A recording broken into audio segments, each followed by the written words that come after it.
반갑습니다. 구름책방의 김상호입니다. 오늘은 아리우스주의에 관한 내용을 영상으로 만들어 보려고 합니다. 앞선 영상 시리즈를 보신 분들은 잘 아시겠지만 초기 기독교회에서 가장 큰 질문의 주제는 예수는 누구인가 였습니다. 한편에서는 그분을 매우 탁월했던 인간, 유대인들의 선지자 정도로 취급하려는 사람들이 있었고, 또 다른 한편으로는 그분을 인간이 아닌 신으로만 여기려는 사람들도 있었습니다. 전자가 에비온주의고 후자가 가연설주의자들이었죠.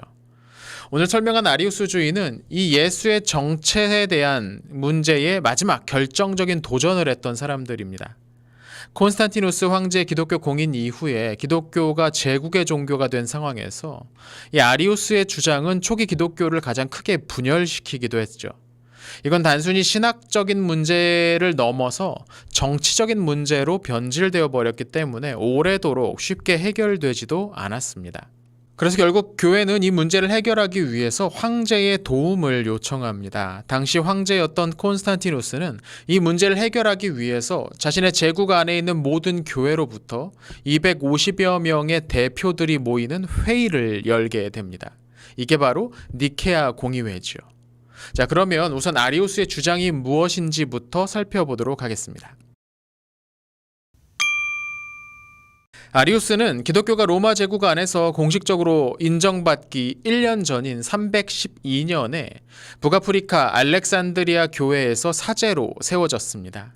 남아있는 기록에 따르면 그는 훌륭한 외모에 아주 공손한 매너까지 가지고 있었고 신학적인 내용에 대해서도 상당히 깊은 이해를 하고 있었던 것 같습니다. 우리가 흔히 이단하면 떠올리는 그런 모습은 아니죠. 사실 아리우스는 자신의 주장을 입증하는 것처럼 보이는 성경 구절을 여러 개 인용할 수도 있었습니다. 아리우스 주장의 핵심은 예수는 하나님과 동일한 본질을 가지고 계시지 않다는 것이었습니다. 물론 그분은 보통의 인간들보다는 훨씬 더 우월하신 분이었지만 그 역시 하나님께서 창조하신 피조물들 중 하나였다는 거죠. 다만 아리우스는 성자가 가장 먼저 창조된 피조물로서 심지어 시간보다 앞서서 존재했고 성부와 함께 세상의 나머지 부분을 같이 창조했다고 가르쳤습니다. 성자가 성부로부터 나셨다면 분명 나시기 전에는 존재하지 않았을 것이라고 추정했습니다. 상식적인 추론이었죠. 이건 에비온주의의 주장과도 언뜻 보면 비슷합니다. 다만 에비온주의는 유대교적 이해의 틀 안에서 예수님을 선지자 정도로 묘사했던 데 반해서 아리우스는 당시 유행했던 그리스 철학의 신, 즉 어떤 상황에서도 변하지 않고 흔들리지도 않고 저기 멀리 떨어져 있는 존재라는 그런 개념에 자기 주장을 기초하고 있다는 차이가 있습니다. 하나님이 인간이 되는 식의 변화 따위는 불가능하다는 것이죠. 그는 자신의 해석이 좀 더 수준 높고 교양 있는 사람들에게 어울리는 기독교라고 생각을 했던 것 같습니다. 아리우스주의를 가장 강력하게 논박했던 인물은 역시 아타나시우스였습니다. 그는 아리우스보다는 조금 뒤의 인물인데요. 공교롭게도 아타나시우스 역시 328년에 알렉산드리아의 주교로 선출됩니다. 주교가 된 이후에 그는 자신의 교구 안에 퍼져 있는 아리우스주의와의 싸움을 시작하는데요. 평생 동안 이어진 이 싸움 때문에 그는 5번이나 추방되기도 했다고 합니다. 아타나시우스의 반박은 크게 두 가지였습니다. 첫 번째는 만약 예수가 하나님의 피조물이라면 어떻게 피조물이 다른 피조물을 구원할 수 있겠느냐라는 것이었습니다. 오직 하나님만이 그런 일을 하실 수 있다는 것이죠.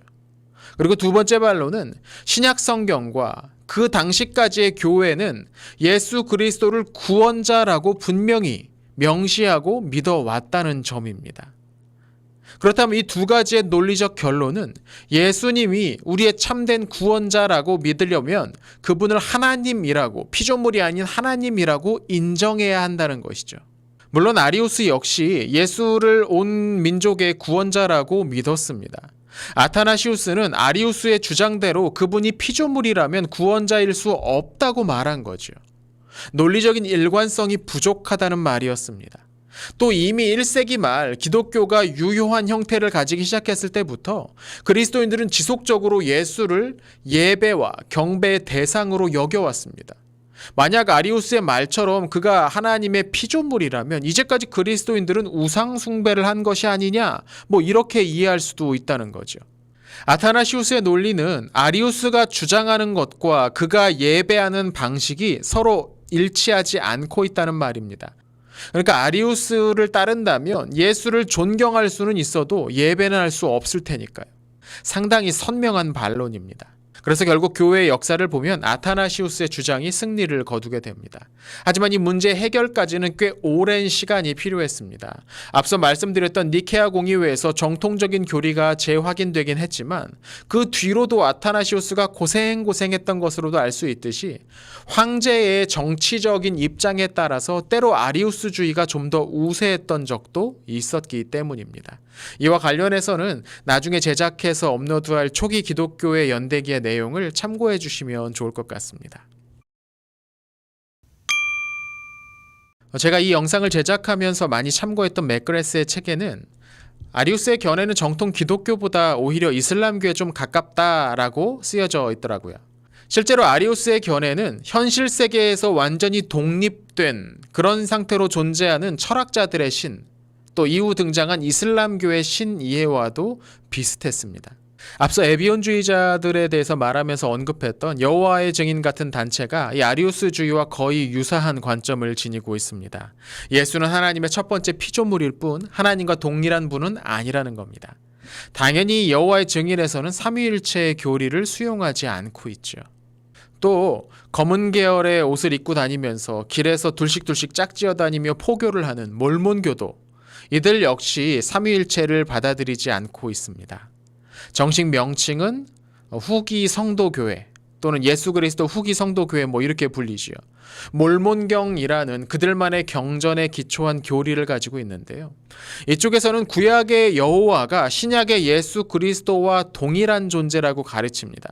이러면 정통교리와 크게 다르지 않나 그렇게 생각하실 수도 있는데 여기에 그 여호와 예수의 부모이신 아버지 하나님을 따로 존재한다고 믿고 있는 식인 거죠. 그러니까 몰몬교의 하나님은 인간과 직접 대면하지 않습니다. 예수에게 대부분의 권한을 위임하고 은퇴한 그런 모양새이죠. 이 외에도 우리나라에서는 그리 세가 크지 않지만 미국 등지를 중심으로 해서 나름의 커뮤니티를 형성하고 있는 유니테리언 교파도 이 삼위일체를 부정하는 그런 사람들입니다. 오늘은 아리우스주의에 관한 이야기를 잠시 나눠보았습니다. 짧은 설명이었는데 얼마나 이해에 도움을 드렸는지 모르겠습니다. 다음 시간에 또 다른 영상으로 찾아뵙겠습니다. 감사합니다.